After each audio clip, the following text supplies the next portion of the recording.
Welcome on into episode number 2 of Waking Up with Jazz. It is August 25th, and we're so glad you could join us. I'm Edison. Along to my left is Blake, and we're excited to be together again, filming these videos / podcasts for you guys. As again, basketball season underway in 2 months from today, just under 2 months actually. And we got a great podcast for you guys here today. Blake's going to be introducing himself to the people that don't know him. Most of you guys do know who Blake is. But a lot to talk about with Donovan Mitchell. We did touch on Donovan Mitchell, and we touched a lot about that offer that the Knicks could offer. But today we're just going to be really focusing on the offers from different teams that the Jazz could receive, like from the Lakers, like from the Cavaliers, from the Hornets, from other teams around the leagues. That's what we're going to be focusing on. We're going to be reviewing those trade packages, those mock trade packages, and we're going to be reviewing them, picking them apart, and ultimately deciding if that is a deal that we would do for Donovan Mitchell. Yep, and as he said, I am Blake. I am one of the fantastic hosts here on the Jazz Huddle, and I've been it's been a somewhat fun off season, but aside from the Rudy Gobert trade, not a whole lot, man. It's it's just not too much. Obviously, that's a big thing, but we saw it coming from a mile away. Right. So not a whole lot from us signing players, but a lot of players are leaving. And I don't know if you saw. I'm assuming you did, but Trent Forrest leaving broke me. Why there will be a whole podcast from me on why the Jazz let Trent Forrest go. And to this day, am not over it. I won't get over it. And when he starts tearing it up in Atlanta, oh my gosh, we'll both be mad. We knew he was scrappy. He's like the hardest player at any given moment. So I don't even know, man. It feels weird to know that your team is probably gonna have a few terrible years here when we are so used on this channel to just having playoff seasons every year.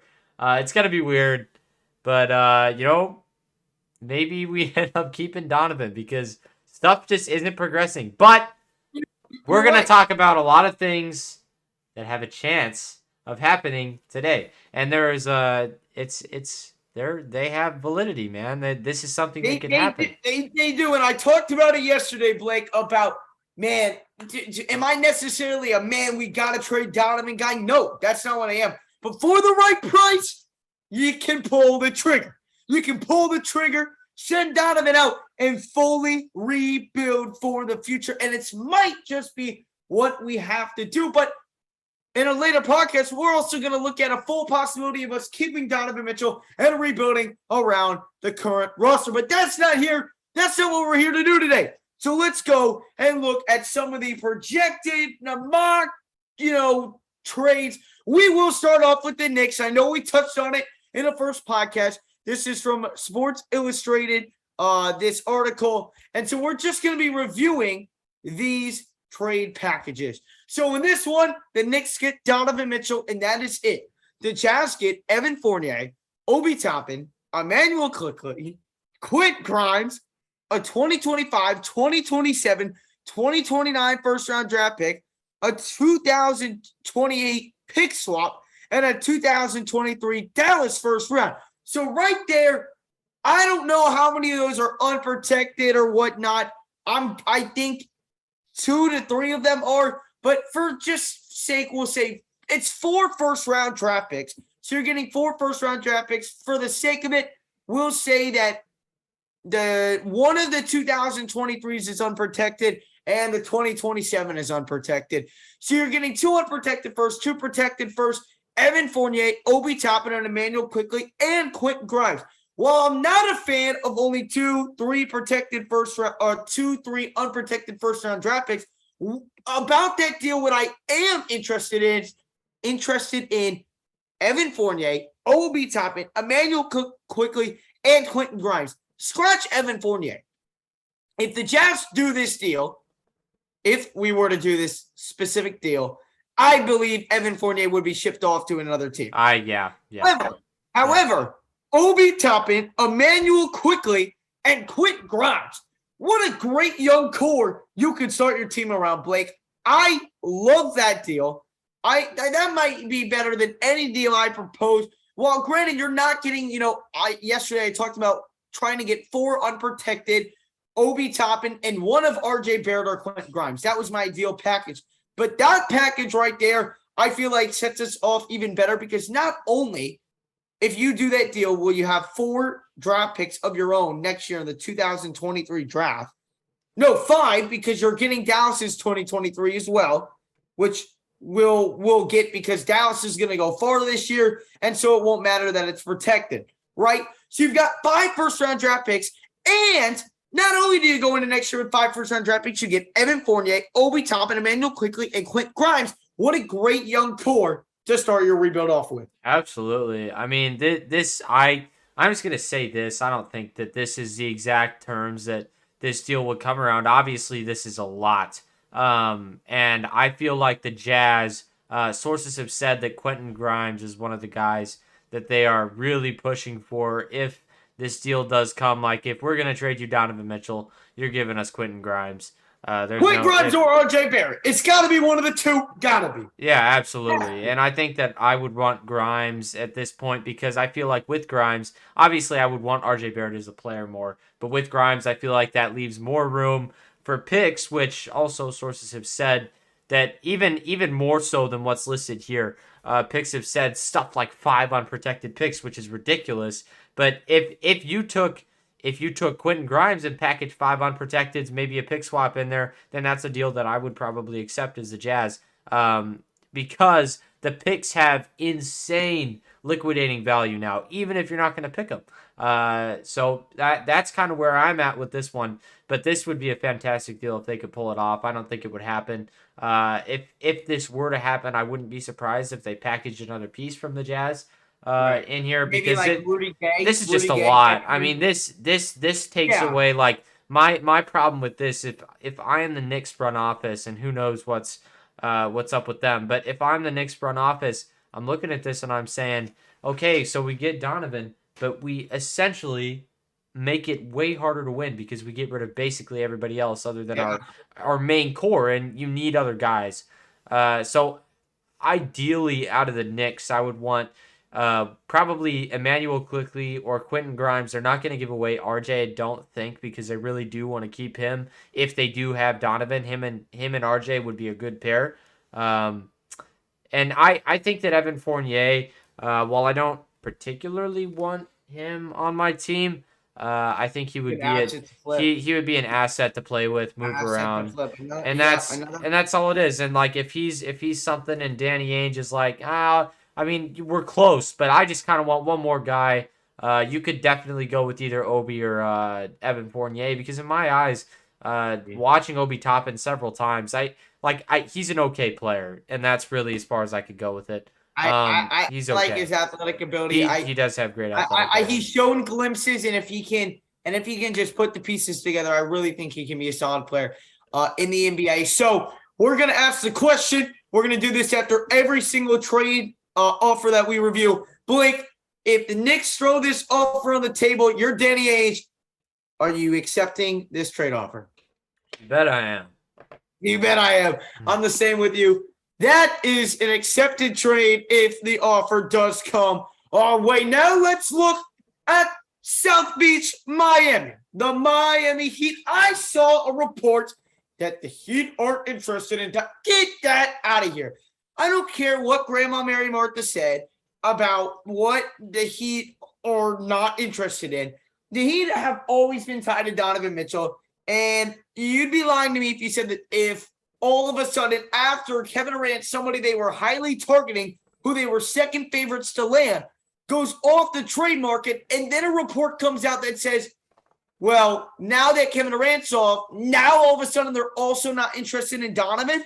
That doesn't add up. That doesn't make sense. I think the Heat are interested. So let's look at a possible offer that the Heat could give. Obviously, the Jazz get rid of Donovan Mitchell.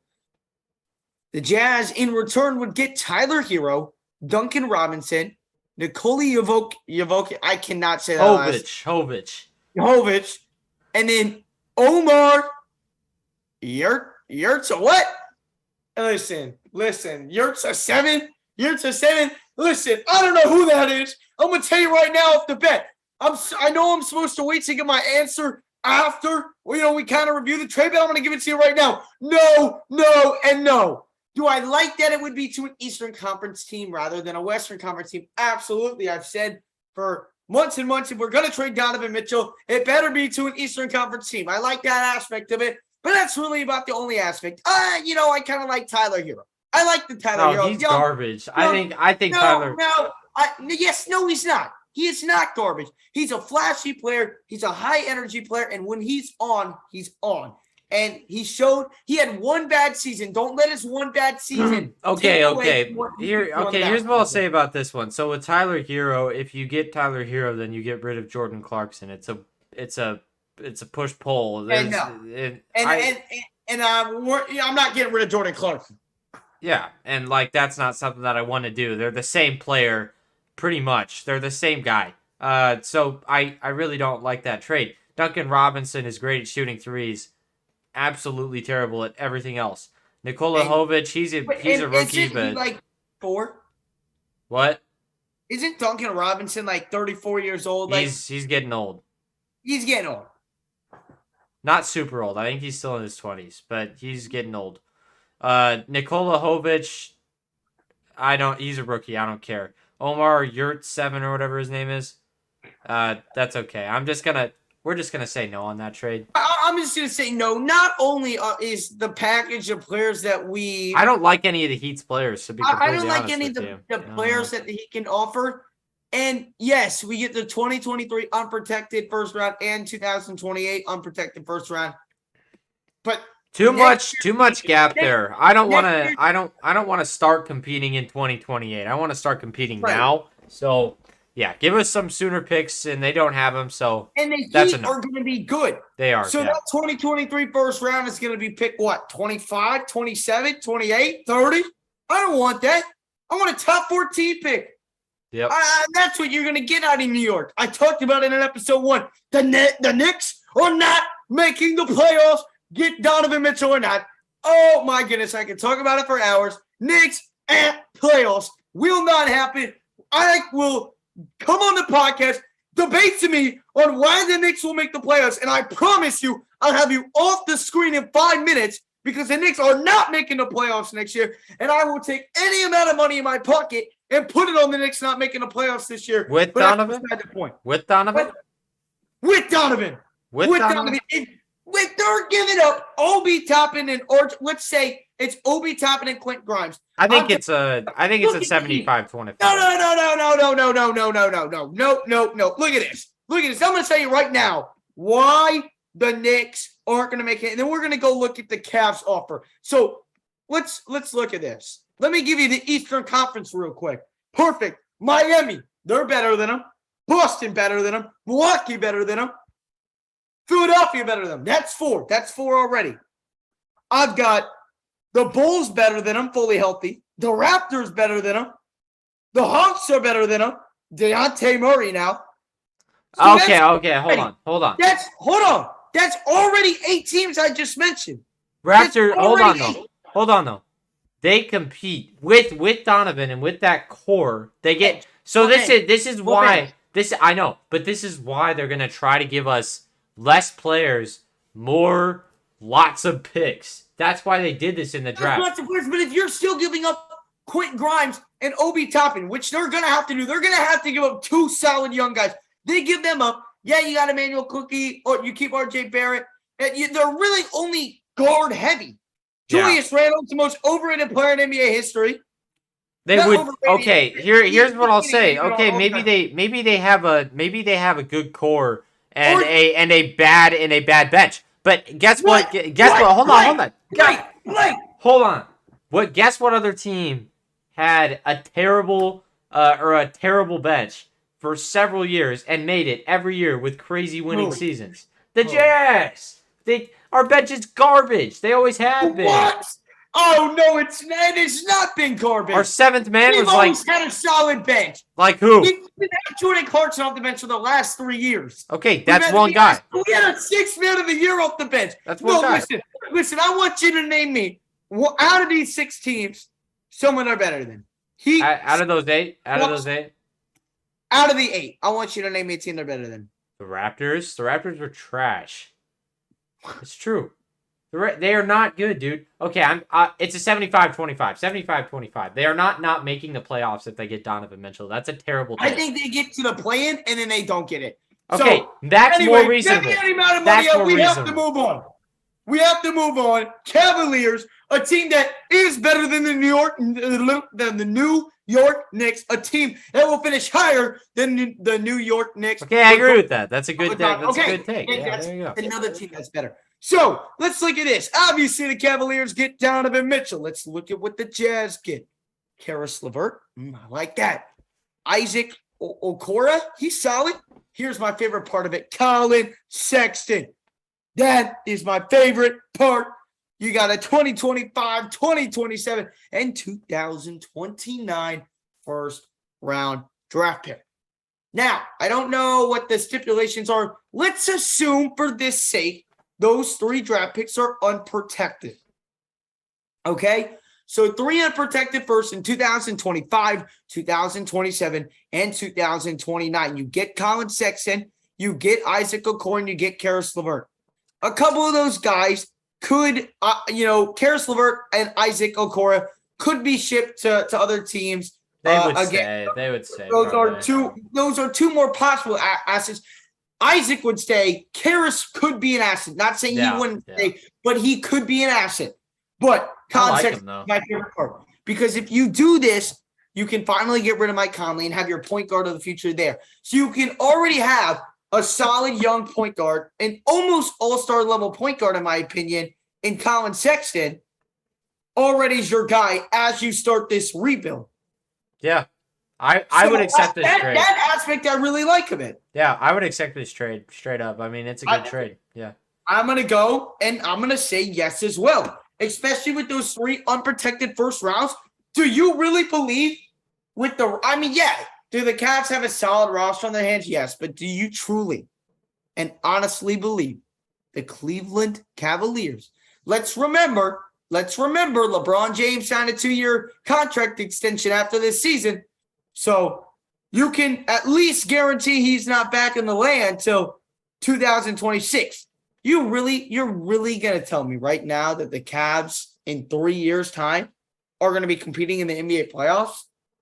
I just don't think so. If they keep their group together, maybe. But do you see him in 2027 or 2029? With the same, if somehow they're able to keep that same group together, then yes. But if not, notice how you said somehow, though. Yeah. Notice how you said somehow. So I honestly believe, just as an organization with the Cavs as a whole, yes, I like what they're building, but you also take away Colin Sexton, big part of it. Not saying the Cavs won't be a solid team for a couple years, but at 2027, 2029, if LeBron doesn't come back, those are going to be lottery picks, in my opinion.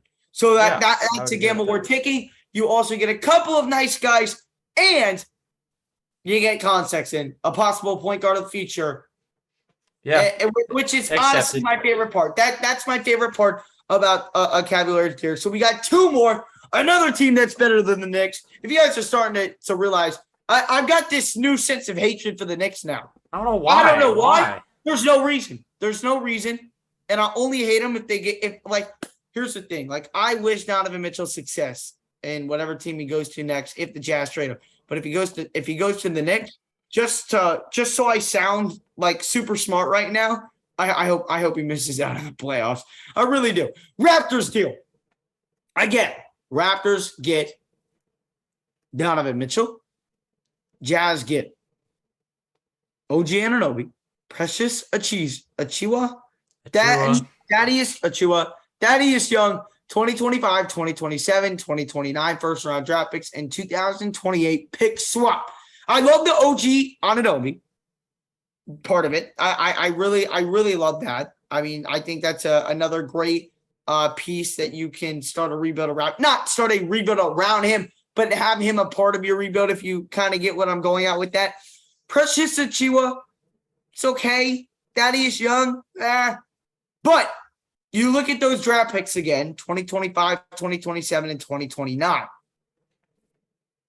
I'm too confident that the Raptors are going to be good, though. Here's the thing. I'm too confident that the Raptors would be good if they got Donovan Mitchell. So I'm not accepting that trade. Yep. Yeah. Like I'm not accepting that trade because they would be good with Mitchell and Siakam. They are both all NBA guys. So yeah, I would not accept that trade. I think Danny Ainge knows that. These guys were kind of up and coming last year. I think that they're not really giving up a whole lot other than picks. OG Anunoby obviously is a big part of that. But I don't know. They're just they'd be too good with them.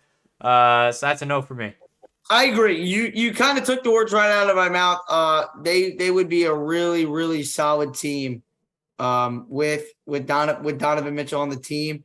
And while you get OG Anunoby, the Raptors, even when they're not good, they're like the Jazz. They perform. They're like the Jazz in the regular season, except they know how to perform in the playoffs most years. Right. Well, not really. Before they really won the championship, they would always lose in the second round of LeBron or whatnot. But more of the story is they're always a solid regular season team. They are. Yeah. And their organization is just accustomed to winning basketball, especially in recent years. And just Toronto as a whole, as a culture, it feels like it's becoming more of a basketball culture. And that's not the team I would want 3 first round. Not saying I wouldn't want them, but I feel like they're going to make the playoffs in a lot of those years we would have the draft pick. So would it be worth it? In my opinion, I'm going to say no. The OG Anunoby part is sweet. Love it. But I have too much faith that with Donovan Mitchell, the Raptors could seriously become a championship contender. And then what do those first-round draft picks mean to you when they're pick 28, 29, and pick 30? So that's why, for me, it's a no. And we'll get into our last one. It is the worst possible one you can think of. You probably already know what team I'm going to say if you're listening at home right now or in your bed, sipping your morning coffee. You know what team I'm about to say. You don't like this team. Nobody likes this team. If Donovan Mitchell got traded to this team, my heart would shatter in so many pieces. The Lakers. Oh, my God. Let's just look at it. The Lakers are one of the most confusing teams in the NBA. Let's see what they could offer. Russell Westbrook. Let's start off there. No. Get Russell away from my team. Yeah. If you're the Lakers, I think that if you're going to even go after Donovan Mitchell, you're including like Talen Horton-Tucker. That's exactly. Talen Horton-Tucker. Somebody else. Yeah. Easily. And Who else? Let me ask you that, Blake. Who else? Talen Horton-Tucker. Who else? I don't even know, man. Like, I don't even know. Like, there's nobody, man. I don't. They're the oldest roster in the league. Nobody I want. Who do you want? Nobody I want. Tucker and Austin Reeves? Get that out of here. Is Kyle Kuzma still on that team? Or did he go to Boston? He's on the Wizards. Oh, that's right. He's on the Wizards. So, okay, so they don't have anybody. Lakers trade is out. Austin Reeves and Taylor. Bye. Get that out of here. I'm still going to read it off. Malik Beasley? Truth. Out of here. I don't want that. And a 2027, 2029 first-round draft pick? You're giving me 2 first-round draft picks for Donovan Mitchell? That would be something the Lakers front office would do, though. Like try to pity them into giving up a franchise player. Why?